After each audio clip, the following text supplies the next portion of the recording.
আসসালামু আলাইকুম, কেমন আছেন সবাই? যে যেখান থেকে দেখছেন আশা করি সবাই অনেক ভালো আছেন। আজকে রান্না করব ভাজা চাউলের বিরিয়ানি।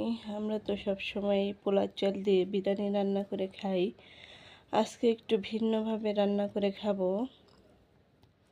এর জন্য এই যে এখানে আমি কিছু চাল নিয়ে নিয়েছি, সিদ্ধ চাল। আর এই চালগুলো আমি একটু ভেজে নেব।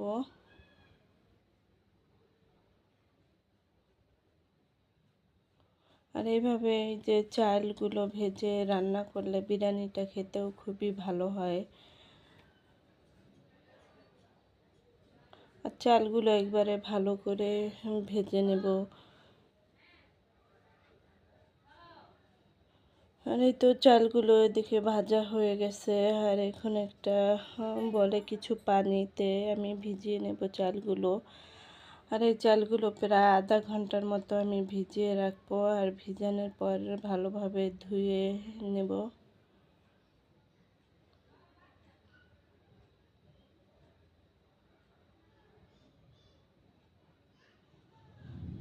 এদিকে এই যে কড়াইতে তেল দিয়ে দিয়েছি রান্না করার জন্য। এখন দিয়ে দেব কিছু পেঁয়াজ কুচি। আর পেঁয়াজটা একটু ভালো করে ভেজে নেব, লাল লাল করে।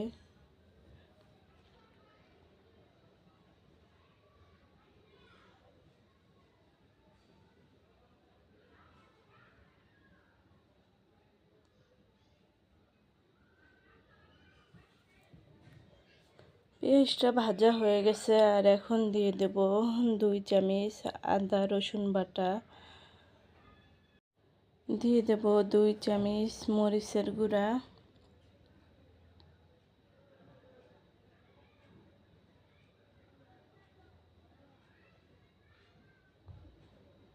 আর এরপর এখন দিয়ে দেব কিছু বিরিয়ানির মশলা।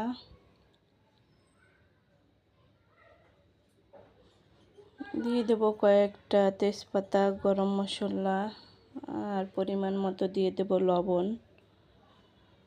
আর এখন মশলাটা ভালোভাবে কষিয়ে নেব।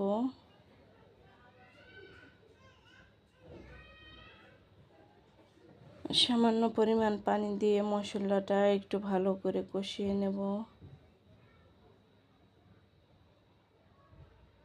আর ভিডিওটি ভালো লাগলে একটা লাইক দিয়ে সাবস্ক্রাইব করে দিবেন। আর যারা অলরেডি সাবস্ক্রাইব করেছেন তাদেরকে অনেক ধন্যবাদ। আর এখন দিয়ে দিয়েছি 2 চামচ গরম মশলার গুঁড়া। আর এই তো কয়েকটা দিয়ে দেব কাঁচামরিচ।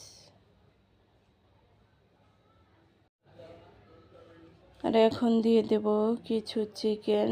আর এখানে আমি কোনো হাড্ডির চিকেন দেই নাই, চিকেনের বুকের মাংসগুলো আমি ছোট ছোট করে কেটে দিয়ে দিয়েছি।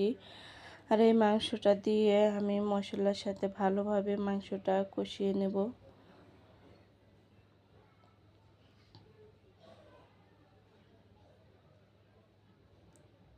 আর এখন সামান্য পরিমাণ পানি দিয়ে ভালোভাবে মাংসটাকে কষিয়ে নেব।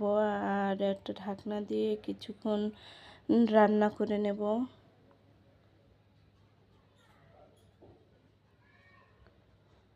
আর এই তো কিছুক্ষণ পর পানিটা একদম শুকিয়ে গেছে। আর একেবারে মশলাটা কষানো হয়ে গেছে। চিকেনগুলো একবারে ভাজা ভাজা হয়ে গেছে। আর এই তো এর ভিতরে এখন দিয়ে দেব যে এই চালগুলো আমি ভেজে রেখেছিলাম, এগুলো এই যে ভালো করে ধুয়ে ছেঁকে নিয়েছি, এগুলো দিয়ে দেব চিকেনের ভিতরে।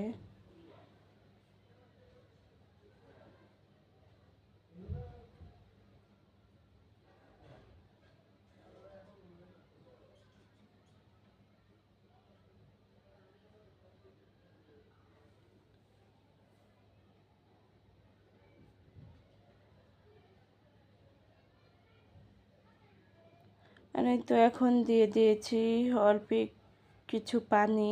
আর দিয়ে দেব 1 টেবিল চামচ পরিমাণ কেওড়া জল। আর এখানে আমি অল্প পানি দিয়েছি। চালগুলো একদম আধা ঘন্টা পর্যন্ত ভিজিয়ে রেখেছিলাম, চালগুলো একদম নরম হয়ে গেছে, বেশি পানি দেই নেই, অল্প একটু দিয়ে দিয়েছি। এই পানিতেই একবারে হয়ে যাবে। আর এই তো এখন দিয়ে দিয়েছি উপর দিয়ে 1 চামচ পরিমাণ চিনি।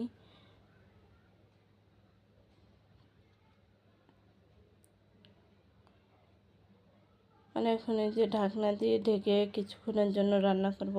আর এই তো কিছুক্ষণ পর দিয়ে দেবো উপর দিয়ে কিছু ধনিয়া পাতা। এই তো বিরিয়ানিটা রান্না হয়ে গেছে। এই যে,